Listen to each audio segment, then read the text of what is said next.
This is Tim Mackesy from Atlanta, Georgia, and I'm happy this evening to be on with Derek Mitchell. I had heard Derek's name around Atlanta for a long time, and I had the pleasure of meeting him in person at a screening of When I Stutter.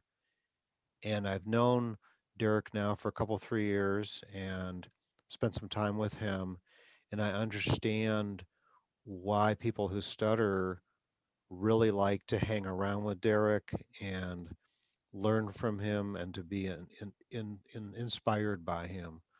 So thank you, Derek, for agreeing to come on to this.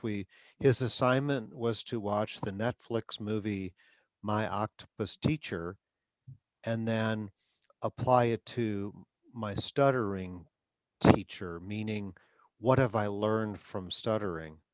So my first question to you, Derek, is who is Derek Mitchell? Hi, Tim. Thanks for having me on your podcast. Um, Hello, everyone. I'm Derek Mitchell. Um, I was born and raised in Atlanta, Georgia. I currently work in the IT project management field, most recently as a business analyst. Um, I have a bachelor's from North Carolina Central in business administration, and and and and and and and and and also have an MBA in international business from Georgia State Nice. University, and and as far as my involvement in the stuttering community, I've been involved since about 2013, Hmm. and that was as a result of um um my sessions with my last speech therapist. She highly encouraged me um to get involved in the community, and reluctantly I did so. and and for 7 years now, it's been a cornerstone in my development, and has been a really essential part of my life. That's deep. Part of your development and a central part of your life. Yes. What does stuttering mean to you pre 2013? Like growing up as a child who stutters, going to high school and undergraduate school. What was it like for you to stutter? Stuttering was my worst enemy. Mm. It was the source of all my fear, of all of my frustration, all of my embarrassment, all of my disappointment. It really was the most difficult part of my life for most of my life, really. And so pretty much um, every um, every negative thing that took place at some point in my life, s- stuttering um, got the blame um, for it to some degree, Hmm. whether warranted um, or um, or or or or unwarranted. Hmm. In the last few months, I've asked, I think, four different teenage males, is there anything in your life besides your stuttering that you really are unhappy about? These are people I just meet. I'm trying to get a gauge for the weight that they place on their stuttering, the meaning they attach to their stuttering. It's and basically they're concluded, no, if I didn't stutter, everything would be great. But I also know when I was in high school, I didn't raise my hand. I didn't communicate unless I was forced to. If it came time to read out loud, I was in the bathroom, trying to hide. So I got teased and bullied. Were there ever times when you were discriminated against because of stuttering? Um, there have been a few times that I know for sure that I was discriminated against as a result of stuttering, and those were all on job interviews, and those were cases where the person who was interviewing me, said um, explicitly um, that my stutter would be a hindrance to doing the job to their to their standard. And ironically, one of those interviews, the person who was interviewing me told me that her son also had a stutter. Hmm. And so when she told me that, I thought, okay, wait, this is great because um, you know, I could possibly get, a measure of empathy or compassion, or at the very least, just she'll be more open to, you know, to considering me for the position. But I was disappointed that, um, that was one of the cases where it was um brought up um as um as a negative. Derek, about how long ago was that experience? That was probably about 3 years ago, maybe. Man, the ADA celebrated 30 years sometime here in 2020. 2020's been a blur with the pandemic, but I do remember distinctly the announcement that the ADA had celebrated 30 years to protect people, and Wow. I am hoping, but that was only 3 years ago, um, that we're making progress. That people who stutter are not discriminated against. We're just as smart as anybody else, and if somebody blatantly does, if anyone's listening to this, if you know for sure you were blatantly discriminated against because of your stuttering, the ADA is behind you, and I would seek help, for that. Um, so coming into our movie, when I was about to say when I stutter, um, that's a Freudian slip there. Um, it's always fun to stutter on the word stutter, by the way. So this movie, My Octopus Teacher, for those of you who haven't seen it, it's on Netflix. Just real quick, this guy named Craig Foster, who grew up in Cape Town, South Africa, swimming in the cold kelp forests of the ocean. It's very dangerous there. There's rocks and heavy currents, and you have to be a very skilled diver because a current or a wave can throw your body into the boulders. So going in there is very dangerous. It's also very beautiful when you watch the movie. So Craig went off into filmmaking in the deserts. I believe in the Sahara deserts, really hot. He was away from family, especially from his son. And after some years and years and years of being away from his son, he got depressed. He needed a change.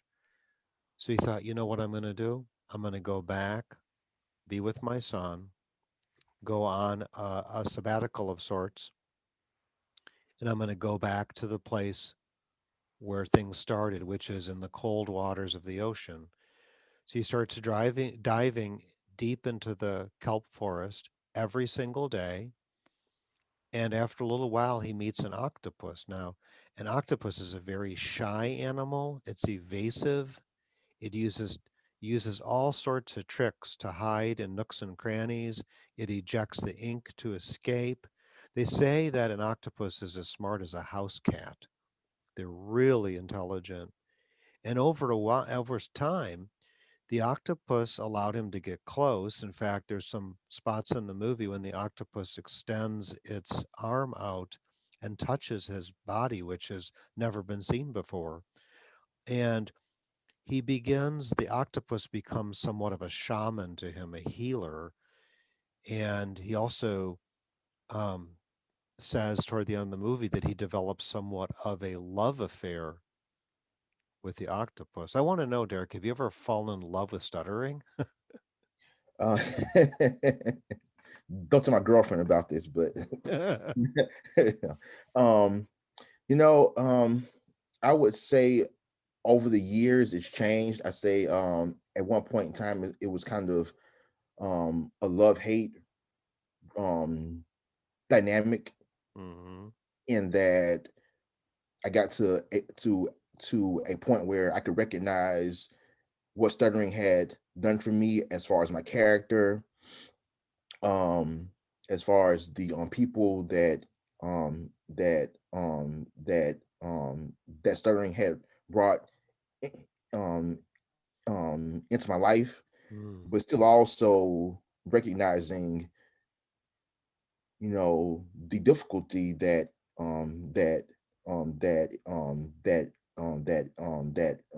it also introduced into my life, and Hmm. some of the challenges that I've had to face and overcome. So for a long time, it was kind of a love hate Hmm. dynamic. What is one of the things about your character that you may have learned from stuttering? One of the things that I find that I deal with stress, and the more resilient to stress um than I think most people are. Hmm. And I've noticed that um if things are going wrong, or just in my personal or or professional life, if things are Hmm. going wrong, I noticed um how people around me deal with Hmm. the the anxiety and the stress of that moment, and tend to buckle and tend to fold. And people will ask me, how do you stay so calm, or how do you not get nervous, or how do you not get afraid? Hmm. And I tell them, well, I was just as nervous um um as you are, but because I deal with stuttering, that makes um everyday and mundane um activities sh- stressful. I just have a higher tolerance for it. And so that's one of the things that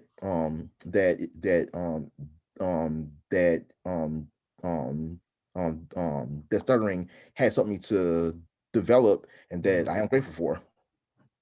That's deep. I remember one time in sixth grade, I developed the courage, and that grade was very, very hard for me. The move from fifth to sixth, three schools came together Oh wow. in my hometown to form sixth, seventh, and eighth grade, and all the new listeners and stuttering. And I remember I said, you know what, I'm going to try out for a play.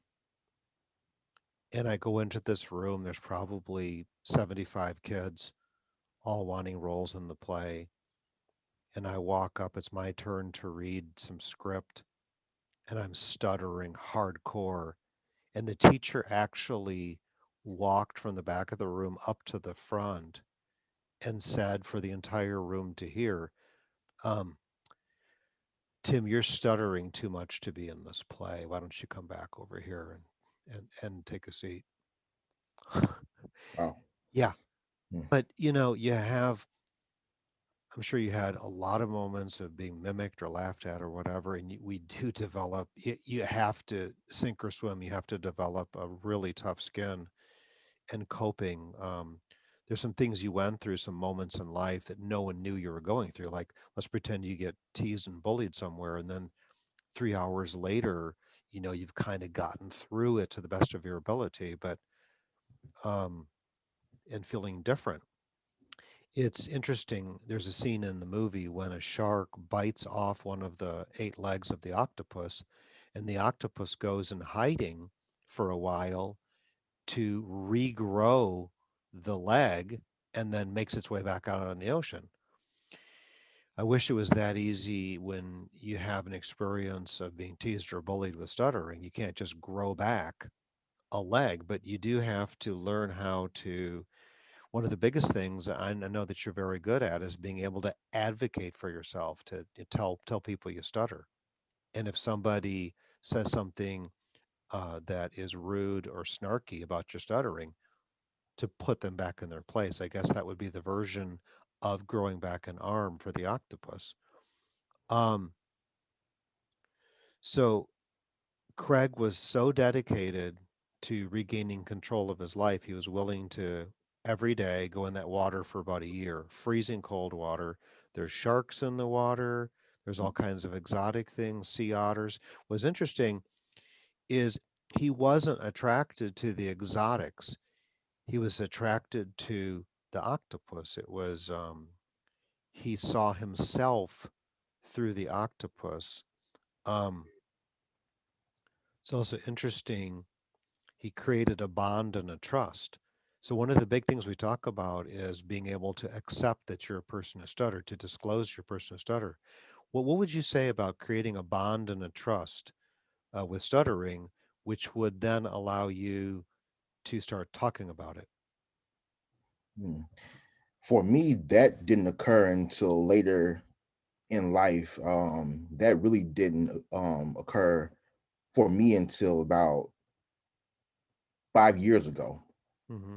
Um, and at that time I was 34, so kind of late in life. But I had been kind of on that path for a while to to get to that point, starting I think I believe I was I was 31 years old is when I really understood the impact that stuttering had had on me, um mentally and emotionally, because I had a lot of the same experiences that you just talked about, as far as bullying and things of that nature.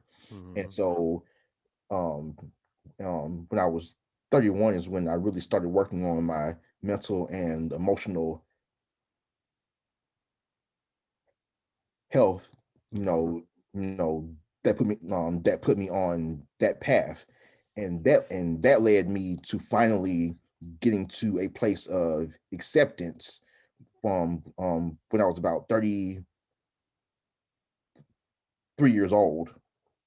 You know, when I finally accepted that stuttering is just a part of me, it's a part of my life, it's Mm-hmm. not going away. You know, Mm-hmm. it's here to stay. Yeah. There's a lot of work being done right now about the ability to disclose you stutter, the value of it as a person who stutters, to tell people, to confide in your friends, and then, go broader as far as you're comfortable with, but being able to say, I stutter, and to be able to disclose it. It's the fancy word, right? And that disclosure has therapeutic value because we've also learned that the stronger identity you have with stuttering, like, I'm a stutterer, that's all I am. When people look at me, all they think about is, yep, he's a stutterer. So the stronger the person, their identity is wound up in stuttering. Think of me, think of my stuttering. As you just said, you've learned that stuttering is a part of you, but it's not all of you. So disclosure helps to reduce the self-identification where everything it's like looking through lenses all day. I remember basically I would wake up in the morning like, how much am I going to stutter? Who's going to find out I stutter? It was everything about that, trying to hide a secret, right? So you then the word acceptance is a buzzword, and I think of acceptance as the toll booth. You have to pay the toll of acceptance to then evolve. There's a difference. Some people think acceptance is the like final stage. Just accept, embrace, love the stutter, and I think acceptance is the toll booth to evolving. So um, some years ago, when you accepted, I'm a person who stutters, it's not going to go away. How did that allow you to evolve? Well, stuttering has always been something that I have tried to deal with as if it wasn't really a part of me. Hmm. I tried to always to disassociate myself from it. This is a part of me, but yeah, but not really because I don't like it. I don't approve of it. I don't accept it.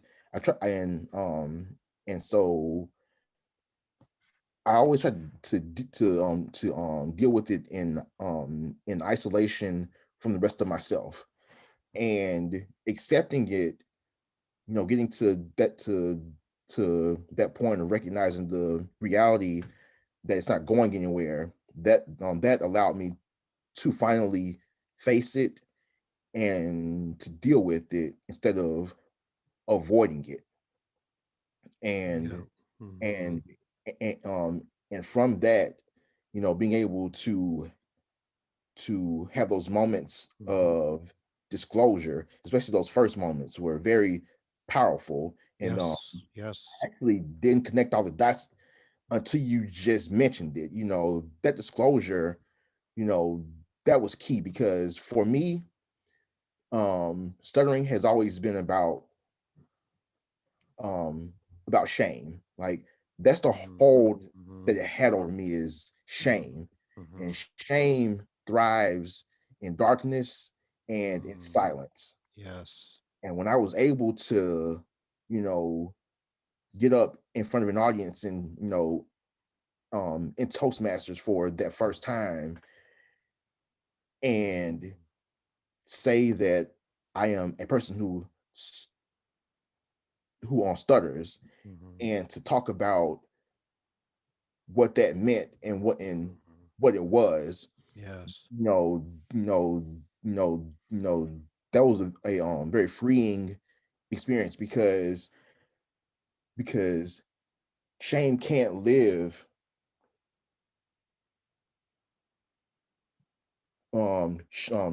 shame can't thrive when something is exposed. It just can't. When the sunlight is on it. Exactly. Um, Anyone out there who's seen Harry Potter and the Sorcerer's Stone, the very first movie, or if you've read the book, there's a scene when Harry, Ron, and Hermione fall through the trap door and they drop into the snare. It's a vine, and if you struggle against the vine, it will suffocate you and kill you. Hermione is the smartest of the three. We all know that, and she says, you know, don't fight. And they say, we can't not fight. But as Ron and Harry are resisting the vine, it's suffocating them and squeezing them. She puts a spell, she takes her wand, she shines light on the vines, and the vines retract and let go. So you shine a light on shame, and it can't exist. Um, there's a famous quote: "The journey begins within, and it ends within," Mhm. and that applies to this movie as Craig Foster goes into the freezing cold kelp forest to regain his life, his joy for life. Um,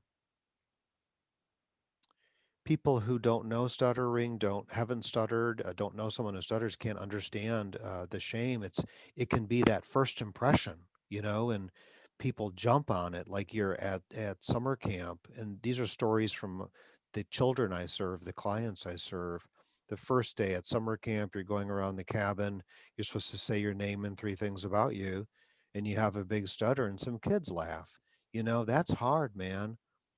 It is hard to separate um, from the stuttering, but you're also saying that you didn't have ecology within Derek until he accepted, I'm a person who stutters. It's not going away. I'm not ashamed to tell people I stutter. And that was a really big year for you. Is that right? Oh yeah, that was the year. That was, people kind of use the word life changing pretty freely now, but that was Mm-hmm. truly a life changing year for me, and really, it wasn't even a whole year. Mm-hmm. Really, within um in the span of about 6 to 7 months, I had overcome like so much of the fear and shame Mm-hmm. and guilt and frustration that Mm-hmm. that stuttering had um um um um that stuttering had caused to build in my life Mm-hmm. for years. Yep. Just those pivotal moments when you take advantage of them Mm-hmm. can really make a big change in your life in a pretty short amount of time. Mm-hmm. We followed a lot of the same paths, Derek. I moved to Atlanta in '87, no job, no money, and a wicked stutter. That was pre internet. So you'd open up the newspaper, for those of you who are somewhat my age. There were 25 pages of ads, and they were little thumbnail size, and you either had to drive to the place of business or call. If I said my last name on the phone, my block was silent, people would hang up. So then I'd get in my car and drive across town. But when I went in there, I couldn't ask for an application. Can I have an and they would just hand it to me, right? So I joined Toastmasters, and I had avoided talking in school all the way through college. I come down here and I go to Toastmasters, and the club I went to was in a boardroom, a paneled boardroom with paintings on the wall, and everyone was in sport coats or ties. And I came in with a pair of jeans and a jersey, and I was late. At the end of the meeting, we have a guest here. Would you please stand up and say your name and tell us what brought you here to the club this evening? So I stood up, the room's spinning. I'm like, I'm Tim. And I started blocking, and I said, I need help, and that's why I'm here. And I sat down. The meeting came to an end. I was like, wow. And these are strangers. There's no one in the room I knew. And one, two, three people lined up and came up and said, it's nice to meet you. We would like you to join the club. I was like, after hearing that, you want me to join the club and come back? And the last guy, Chester was his name, and I wish I could find him. He said, I'd like to be your mentor. And dude, I'd like to cry now because I got involved in Toastmasters for 5 years. I competed in speech contests, simultaneously was doing the Atlanta support group for the NSP and then the NSA way back, uh, early 90s. So we followed a lot of the same path, man. Um, Now, Craig says about the octopus, the experience of the octopus as a teacher, my octopus teacher, my stuttering teacher, vulnerability. The octopus became vulnerable, but Craig also became. So, what's your advice to people who stutter? It sounds like your speech pathologist back in like 2013 encouraged you to be vulnerable. What does that mean to you? What does vulnerable mean? Huh? To me, vulnerable means being willing to be seen, Hmm. because I think that with stuttering, so much of it is that you want to remain invisible Mm, and hidden, so that so that no one will find out. And really, for me, it was even wanting to be hidden from um from uh, um from people who stutter as mm, well. I wanted yup. to, I didn't want to I didn't want to be exposed or or vulnerable with anyone. Mhm, Taking it back to the movie, one of the things that really made it really relatable, is the fact that Craig had come up against something that he couldn't control, and something that you know that he really couldn't bargain or negotiate with. He just had you know to be seen and mhm, to be patient. And with my stutter, it was the same way. With everything else in my life, with school, with my career, mhm. I could control those things, but my own voice, Yeah. was out of my control, and I had to just stop fighting it, and just be still, and just be patient with it, Yeah. and and really embrace its nature, because Mhm, it's unpredictable. um it, um um it is manageable, but mhm. it takes work. It takes patience and effort. So I really had to, do what Craig did, and just be still and just be patient, and to respect, the nature of what I was dealing with. Wow, that's deep. That's deep. Another way that you allowed yourself to be vulnerable was going in front of a Toastmasters group. Stand up. Hi, I'm Derek Mitchell, and just want you to know I stutter. Those are complete strangers, and in all likelihood, there might not have been someone else in the club who stutters. Um, it's also interesting you bring up you've led enough support groups, you've been in enough. Have you met someone who stutters who's not comfortable watching people who stutter? All the time, Yep. all the time. That was me. That was Hmm. one of the biggest reasons why I never wanted to go to a meeting. And I'll just kind Hmm. of give this background, is that I didn't go to my first meeting until 2013, Hmm. but I've known about the stuttering c- community, Yep. specifically the NSA, since 2006. Hmm.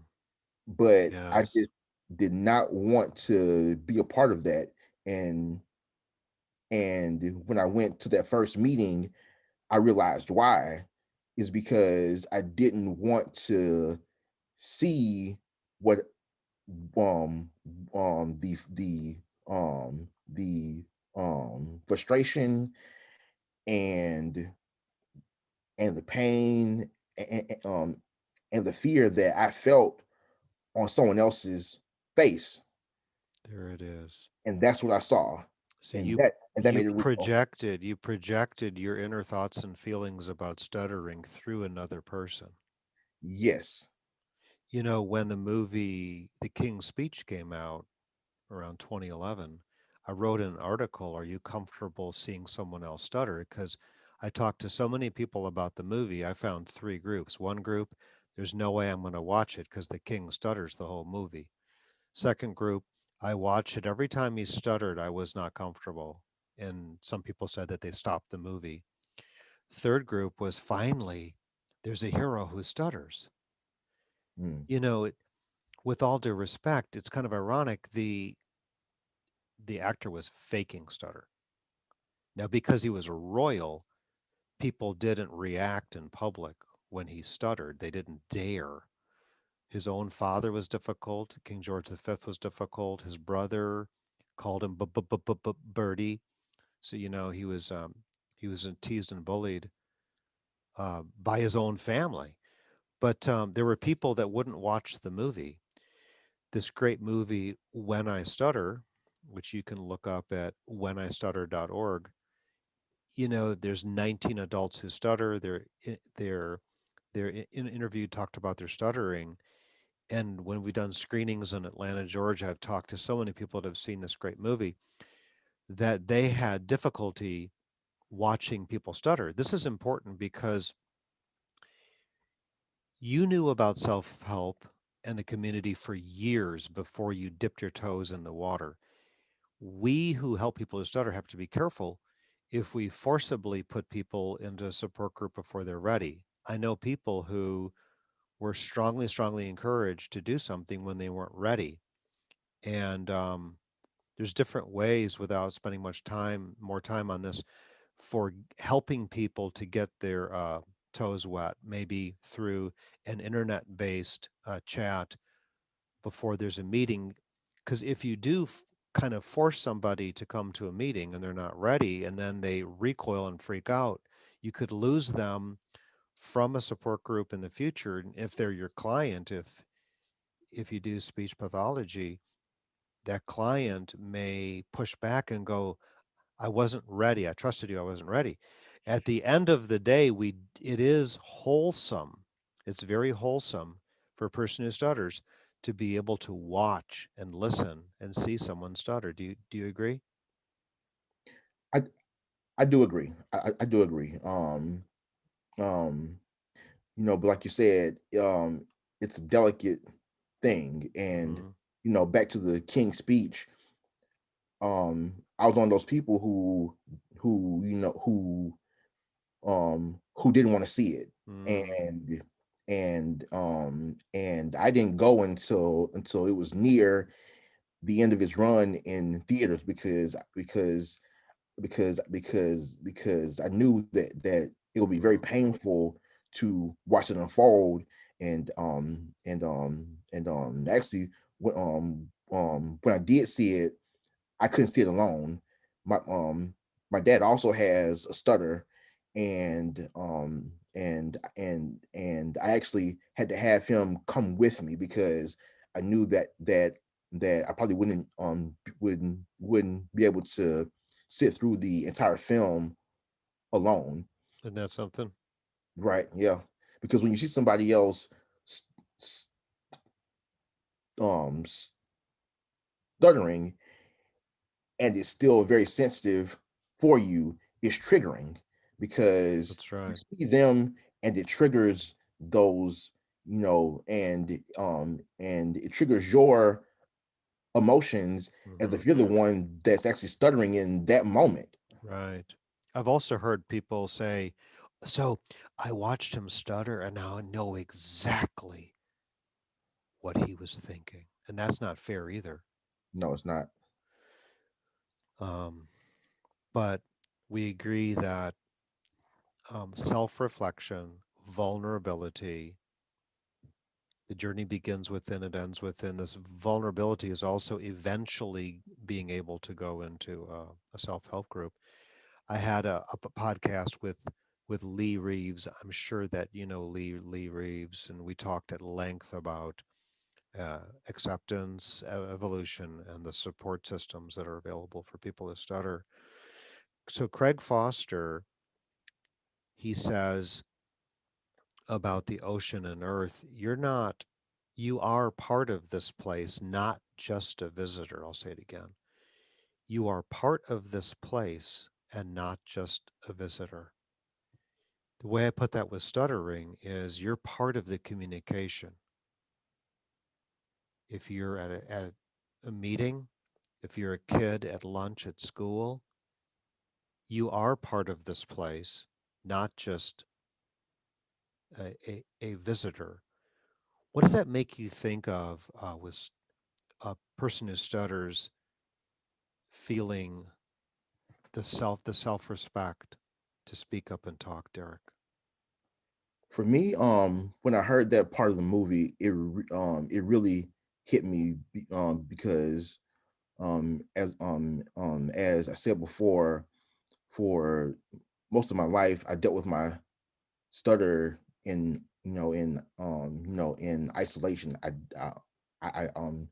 dealt with it as if it was something outside of me, and Mm-hmm. so when I was fluent, you know, it was I could pretend as if it didn't exist, and when it was Mm-hmm. there, it was kind of like a visitor, and I was just waiting until it would leave again. Mm-hmm. And and on getting to place of acceptance, um I'll say that I gave stuttering a permanent home in my life, Mm-hmm. and really kept it close to me, and began to put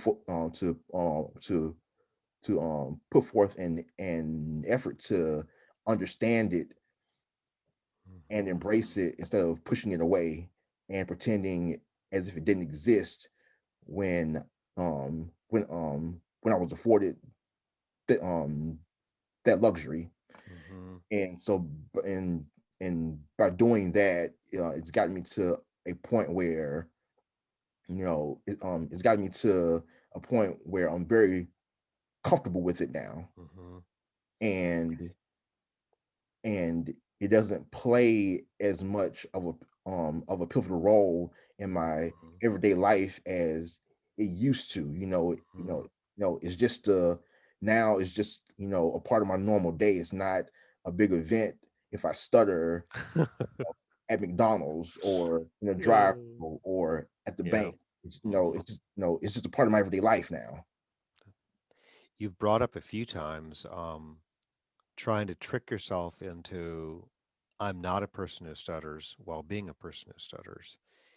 And a human being cannot have ecology within himself or herself tricking themselves, Right. trying to put themselves under hypnosis that they don't um and I had some really big stutters, and to try to pretend like, oh yeah, they don't know I stutter is ridiculous. And so many people say when I meet new people, it's the most difficult. Once I get to know somebody, it's easier. In the latter here, once I get to know somebody, ultimately we make ourselves safe, because the likelihood of meeting somebody and having them go, hey man, I noticed you have quite a stutter there. I do want you to know that I completely accept you and embrace you with your stutter, and I'd like you to feel free to communicate with our dining room table here. That doesn't happen. No, it doesn't. At the end of the day, we over time, think about the person you've known a little while. You start feeling safe. They haven't reacted to my stutter. There's no signs that they have a beef with it. So then I start becoming more comfortable. We haven't talked about it, but I start making safe assumptions, and then it becomes easy. Or someone in sales who has difficulty cold calling new customers, but once they have a customer, they have some contracts and some business, and the person has seen them stutter, they become more comfortable with the customer. I hear these themes all the time. So an ecology, if you will, is being able to say I stutter and to minimize that it's just a part of me. It's not the whole me. It doesn't identify me, and that begins within. It's how we frame it. Um, do you remember the scene when a shark is pursuing the octopus and it looks like it's about to get captured, and it grabs a bunch of seashells and rolls up in a ball? This all happens, it looks like, in 30 seconds, and it's the size of a football or I should say, a basketball with seashells around it. Do you recall that scene? I do, yes, I do. It was an amazing scene. Oh, so just it's all captured on film, and it made me think of putting up protective shields for stuttering, and this the trying to um, trying to conceal it. Now, in this case, this was a good thing for the octopus. The shark was only able to grab one leg and was able to escape. It was interesting how it jumped on the back of the shark and rode on the shark, and the shark didn't even know it was there. Maybe there's something there with stuttering when it's it's clinging onto us, and when we don't know it's there. It's the thing that's bothering us, but we haven't put our finger on it. But um, we also learned that the life of an octopus is about 2 years. Life is short, and and it lives an incredible life. There's a scene where it extends all of its 8 legs and it's playing with a school of fish. Just crazy. But Right. life is short. What do you tell children, teenagers, and young adults about this whole thing of accepting stuttering and being able to evolve after acceptance? Going back to that scene where the octopus used the seashells as kind of armor. I think about in my own life where where I put up my walls and my defenses for sharks that really weren't even there. Wow. Um, You felt threatened. yes, I felt threatened as a result of my past experiences Mhm. in situations where there really wasn't a threat. It was a trigger, Mhm. Yeah. something that wasn't there. And so, Mhm. that's one thing that I would tell a um a young person who stutters, is that, you know, is to resist that urge and that trigger to react to a threat that might not even be there. Mhm. Because when I started being more um open to life and open to people, especially, that was also a big turning point a- as well, and helped me to really understand that my past experiences don't dictate what my present and my future is. And just because, you know I came across some, you know I wouldn't say bad people, but just misguided people in my past, it Mhm. doesn't mean that that's all of who I will come across in my present and in my future. And so Mhm. and so I would say, don't um don't treat life as if you're surrounded by um um threats, but be open to living and exploring life and to people. Mhm. So you had big change in your 30s. Big changes, yes. Yeah, yeah. That's also an important theme here. Right now, I have clients in their 50s who are just diving into a real holistic speech therapy for the first time in their life. It's not their first time getting speech therapy, but it's the first time that has combined the psychology needs to reduce fear and anxiety and any best practices with speech therapy techniques. But it's never too late. It's when there's a why, it's a big why, I call it. Usually when I get a phone call or an email from someone who's 25, 30, 35, 40, 50, 60, 70, whatever, they have leverage. They really want to change. They're sick and tired of being sick and tired about stuttering. Is usually something like a career move that makes them talk more. At the beginning of the pandemic, back in April, a lot of people had to shift to 100% Zoom rooms, and some of the adults who stutter kind of freaked out, and I understand why. But a big theme for you, it's not too late because you were in your 30s when you turned it around. Right. That's also cool to know. Um, And I'm really also, what you just mentioned about having a why mhm, and having leverage. That's exactly why I really started on this path of acceptance. And really, it didn't start with stuttering. It started with the emotional and mental health aspect of it, because yes, I had yes. just gotten accepted into graduate school, and I knew that with my self-esteem and my confidence in the state that it was at that point in time, that there was no way I could thrive in that program. And I'm kind of really grateful that I dealt with the emotional and mental aspect first, Yep. and dealing with the speech, because I was more equipped to really handle a lot of the uncomfortable and Mhm, vulnerable situations that I had to put myself in to really, um, um, um, to be able to fully disclose mhm. and embrace my stutter.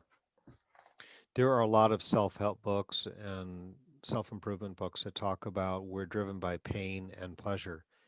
And then they also, you've probably heard the expression, the proverbial mule starving between two haystacks. You know, there's a solution to the left, a solution to the right, but coming back to pain or pleasure, pain motivation. I'm just My stuttering is you've used the word shame multiple times, and having an internal struggle trying to pretend like you don't stutter, but you know you do, dot dot dot. And you so there's pain motivation to create change, and then pleasure would be an example of I've been selected to be on the board of a nonprofit. I'm gonna have to talk a lot, and I want to do a great job, or I've been asked to speak in a wedding or a funeral, and I want to nail it. That's pleasure motivation. But when you went to graduate school, you're like, okay, I want to thrive in this program, so it's time to dive into the kelp forest and the cold water and explore stuttering. Right? Right? Yeah. You know, Cool. Mm-hmm. I just got tired of being afraid all the time. I Yep. just got tired all the time of of of having this recurring experience of my heart almost beating out of my chest and my Mm-hmm. palms sweating, just over ordering at the drive-through, Yep. or just making a phone call, or just introducing myself the first day at um at the job. I just got tired of dealing with that feeling and being Mm-hmm. controlled by it, and Yes. just dreading it, and I just wanted to be free of that feeling. The sportscaster in Chicago, when Bob Love was playing for the Bulls, I saw a special on Bob Love back in like 1992.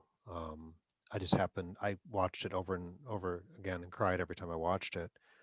But Bob Love was 8-time high scorer, 8 years a high scorer for the Bulls. He was an All Star maybe 4 times, and this sportscaster who covered the Bulls in Chicago said he would go into the locker room. Maybe Bob would put up 40 points, and he'd put the microphone in front of Bob, and nothing would come out. And this is what really really hit me. This newscaster said speech impediment did not do it justice. He Hmm. said nothing would come out for a minute or 90 seconds, so we couldn't interview him. And he probably lost money in endorsements and whatnot because he just couldn't talk. And then he went on to the Seattle Supersonics, retired out there. His wife left him. This is well known. It's not, it's not my story, but his wife left him. There was a note. I don't want to be married to a man who can't talk. Wow. She took the furniture and the money. Wow. The chairman of Nordstrom's at the time offered to provide him. He was a busboy, dude. He's like 6'11". He's working as a busboy because he had to create money. So the chairman from Nordstrom's offered to provide him speech therapy. He got speech therapy, and then he goes back to the Chicago Bulls as the community affairs guy who's speaking in front of huge audiences.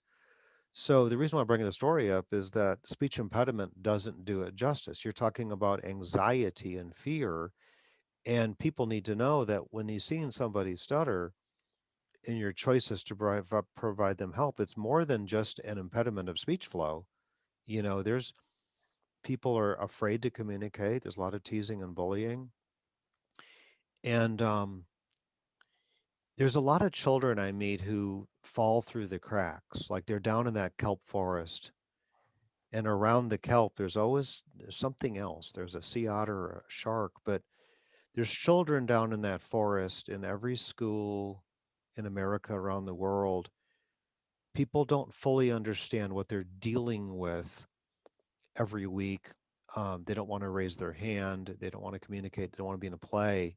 Maybe they're being teased at lunch when the teacher isn't around. Do you feel like no one really understood your troubles? I did. I Yeah. felt very alone, and even I mentioned that my dad also has a stutter, and really he really wasn't even a source of support or he- help as well. Um, because from his point of view was I was a good kid, I Hmm. had good grades, well behaved, Hmm. so I was fine, and so it really didn't get the attention that it deserved Hmm. in my house, in school. So I felt very alone because no one got it. No one understood. You just hit this criteria in so many schools that you don't qualify for speech therapy services if it doesn't affect you academically. Well, Hang on. So somebody could use the criteria that Tim has B average. So they could say, well, that's pretty good grades, right? And but I'm being teased and bullied outside of the classroom, and I could raise that B to an A with something called oral participation, which demonstrated my knowledge and my interest in the subject matter. So unfortunately, good grades, which is vague, is sometimes being used to disqualify a child from being served. right, That is true, man. right, yep. Um, and um, in my case, I actually did receive speech therapy for a number of years. Hmm. But the problem was is that because I was able to be fluent one on one with my speech therapist, Right. she told my parents and documented this um with the school Hmm. that that I was cured. Yeah. And so at some point in time that He, help just he stopped. graduated from speech pathology. Exactly. Yes, I graduated. Yeah. I remember I had 5 consecutive years in school, starting in second grade for five consecutive years or 60 months I'd go in a little room, describe photo cards, and I didn't stutter. I was good to go. Mhm. But see, the thing is, you know, learning how to converse with kids about stuttering, build a rapport, build a trust, maybe then ask a question. So, are there ever times when you feel like you're going to stutter? If you feel like you're going to stutter, are there ever times when you choose not to answer? Raise your hand. So, what do you think would happen if you stuttered in class? See, those are some good. They're good questions to start to figure out. That Right. little guy or girl actually just revealed for the first time how much they're avoiding. And then you keep building a rapport, build a trust, and you'll find out what else has happened. And a lot of times, I'm able to reveal things in a half an hour that sometimes parents' jaws drop. They're like, oh, wow, I had no idea. Wow. It's true, man. So then that whole process can begin and can begin better. All right, man. So let's plug westutter.org, right? If Yes. if you want, if someone out here wants to get involved in a self-help group, get in a right now, most of these are being done probably by a Zoom room. But if you want to get into a self-help group, a chat group, something to reach out and get some help, do a search for westutter.org and you can look in your part of the nation and find a group. And I'll tell you what I know about people from that organization, people like Derek. If Derek got an email from someone that was 90 minutes away from the local support group, Derek is going to email, chat, and support that person or find someone closer. So if you do a search and your city's not super close to one of the cities that has an active support group, I bet a mortgage payment that they will put you together with someone that cares about you and will talk to you. Anything else you want to add, Derek? Yeah. Just want to add on to what you just said is Hmm. that since we are doing a lot of things um virtually at this point, it's probably easier now than it's ever been to get connected in the community, That's since true. really That's true. distance is not really a factor right now. Hmm. So Yes, so so wherever you are in the country or in the world, um um um we have resources available and very accessible. that's true. That's true. Yeah. So many people who stutter can feel like they're alone. They're the only one who stutters, but there are people who understand and can help and support you. Um, my podcasts, if you do a search, Stuttering Solutions Atlanta, I've got about 25 now. And again, this began with how stuttering was a teacher to you. And I've enjoyed speaking to you. The first time I met you, I saw you had a very powerful voice up in front of an audience, and you speak very candidly about stuttering, which I love. And I've decided I'm going to keep this theme going, talking to some more people about how the stuttering was their teacher. So, Derek, I want to thank you very much for your time tonight, and I hope to see you in person soon. Okay. um Same here. Tim, and thank you for inviting me to speak with you. It's a pleasure, and good night for now. Good night.